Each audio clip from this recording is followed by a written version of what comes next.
Hello ಸ್ನೇಹಿತರೆ, ಹೊಸ ಪ್ರೊಫೈಲ್ಗೆ ನಿಮಗೆಲ್ಲ ಸ್ವಾಗತ.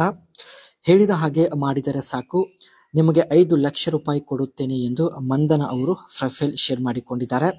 ಒಳ್ಳೆ ಅವಕಾಶವಿದೆ, ದಯವಿಟ್ಟು ಕಂಪ್ಲೀಟ್ ಆಗಿ ನೋಡಿ. ಯಜಮಾನರ ಕೈಯಿಂದ ಆಗುತ್ತಿಲ್ಲವೆಂದು ನೇರವಾಗಿ ಮಂದನ ಅವರು ಮಾಹಿತಿ ಕೊಟ್ಟಿದ್ದಾರೆ. ಅದಕ್ಕೆ ಸ್ನೇಹಿತರೆ ಈ ಒಂದು ನಿರ್ಧಾರ ತೆಗೆದುಕೊಂಡಿದ್ದಾರೆ. 5 ಲಕ್ಷ ರೂಪಾಯಿ ಕೊಡಲು ರೆಡಿ ಇದ್ದಾರೆ. ದಯವಿಟ್ಟು ನಿಮ್ಮ ಅನಿಸಿಕೆ ತಿಳಿಸಿ ಎಂದು ಮಾಹಿತಿ ಕೊಟ್ಟಿದ್ದಾರೆ. ಜೊತೆಗೆ ಸ್ನೇಹಿತರೆ ಇವರ ಹತ್ತಿರ 2025 ಮರ್ಸಿಡೀಸ್ ಎಸ್ ಕ್ಲಾಸ್ ಒಂದು ಕಾರ್ ಕೂಡ ಇರೋದಾಗಿ ಮಾಹಿತಿ ಕೊಟ್ಟಿದ್ದಾರೆ. ಸೊ ಇಲ್ಲಿ ನೀವು ನೋಡ್ತಾ ಇರ್ಬೋದು. ಪಾಪ ಯಜಮಾನರ ಕೈಯಿಂದ ಆಗುತ್ತಿಲ್ಲ ಎಂದು ಹೇಳಿಕೊಂಡಿದ್ದಾರೆ. ಯಜಮಾನರಿಗೆ ಇವಾಗ 55 ವಯ ನಡೀತಾ ಇದೆ. ಅವರಿಗೆ ನಡೆದಾಡೋದಕ್ಕೆ ಅವರ ದೇಹದಲ್ಲಿ ಶಕ್ತಿ ಇಲ್ಲ. ಊಟ ಮಾಡಿಕೊಂಡು ಯಾವಾಗಲೂ ಮನೆಯಲ್ಲೇ ಇರುತ್ತಾರೆ ಎಂದು ಹೇಳಿದ್ದಾರೆ. ಇಂತಹ ಸಂದರ್ಭದಲ್ಲಿ ಅಗಲವಾದ ಚಪಾತಿಗೆ ಯಜಮಾನರಿಗೆ ಸಮಾಧಾನ ಪಡಿಸಲು ತುಂಬಾ ಕಷ್ಟ ಎಂದು ಹೇಳಿಕೊಂಡಿದ್ದಾರೆ. ಅದಕ್ಕೆ ಸ್ನೇಹಿತರೆ 5 ಲಕ್ಷ ರೂಪಾಯಿ ಕೊಟ್ಟು ಇನ್ನೊಬ್ಬ ವ್ಯಕ್ತಿ ಜೊತೆ ಮಾಡಿಸಿಕೊಳ್ಳಲು ನಿರ್ಧರಿಸಿದ್ದಾರೆ. ಅದಕ್ಕೆ SBI ಬ್ಯಾಂಕಿಂದ 5 ಲಕ್ಷ ರೂಪಾಯಿ ಹಣ ವಿಡ್ರಾ ಮಾಡಿದ್ದೇನೆ ಎಂದು ಮಾಹಿತಿ ಕೊಟ್ಟಿದ್ದಾರೆ.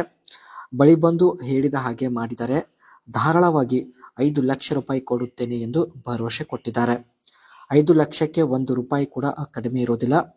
ಸಂಪೂರ್ಣ 5 ಲಕ್ಷ ರೂಪಾಯಿ ಕೊಟ್ಟು ಕಳುಹಿಸುತ್ತೇನೆ ಎಂದು ಭರವಸೆ ಕೊಟ್ಟಿದ್ದಾರೆ. ಇದು ಸ್ನೇಹಿತರೆ ಇವರ ಹತ್ತಿರ ಇರತಕ್ಕಂಥ 2025 ಮರ್ಸಿಡೀಸ್ ಎಸ್ ಕ್ಲಾಸ್ ಕಾರ್ ಆಗಿರುತ್ತೆ. ಇದರ ಒಂದು ಫ್ರಂಟ್ ಲುಕ್ ನೋಡ್ಬೋದು ಸ್ನೇಹಿತರೆ, ತುಂಬಾನೇ ಅಟ್ರಾಕ್ಟಿವ್ ಆಗಿದೆ. The 2025 Mercedes S-Class continue its reign as a benchmark of luxury sedans, combining a cutting-edge technology, unmatched comfort and powerful performance. ನೋಡೋದಕ್ಕೆ ಸ್ನೇಹಿತರೆ ಒಂದು ಲಕ್ಸರಿ ಕಾರ್ ಆಗಿರುತ್ತೆ. ಜೊತೆಗೆ ಹೈ ಮಾಡರ್ನ್ ಟೆಕ್ನಾಲಜಿ ಹೊಂದಿರತಕ್ಕಂಥ ಕಾರ್ ಆಗಿರುತ್ತೆ. ಅಂಡ್ ಪವರ್ಫುಲ್ ಪರ್ಫಾರ್ಮೆನ್ಸ್ ಕೂಡ ಇರುತ್ತೆ. The 2025 S-Class features an elegant yet futuristic design with a sculpted silhouette and refined proportions. ಇದು ಒಂದು ಸ್ನೇಹಿತರೆ ಎಲಿಗೆಂಟ್ ಫ್ಯೂಚರಿಸ್ಟಿಕ್ ಹೊಂದಿರತಕ್ಕಂಥ ಕಾರ್ ಆಗಿರುತ್ತೆ. ಅದೇ ರೀತಿ digital LED headlight and equipped with advanced projection capability. ಇದರಲ್ಲಿ ಸ್ನೇಹಿತರೆ ಡಿಜಿಟಲ್ LED ಲೈಟ್ ಇರುತ್ತೆ. ಅದೇ ರೀತಿ ತುಂಬ ಅಡ್ವಾನ್ಸ್ ಫ್ಯೂಚರ್ಸ್ ಈ ಒಂದು ಮರ್ಸಿಡೀಸ್ ಎಸ್ ಕ್ಲಾಸ್ ಕಾರಲ್ಲಿ ಇರೋದಾಗಿ ಮಾಹಿತಿ ಕೊಟ್ಟಿದ್ದಾರೆ. ಮೊದಲೇ ಇವರ ಚಪಾತಿ ತುಂಬಾನೇ ಅಗಲವಾಗಿದೆ. ಯಜಮಾನರಿಗೆ 55 ವಯ ನಡೀತಾ ಇದೆ.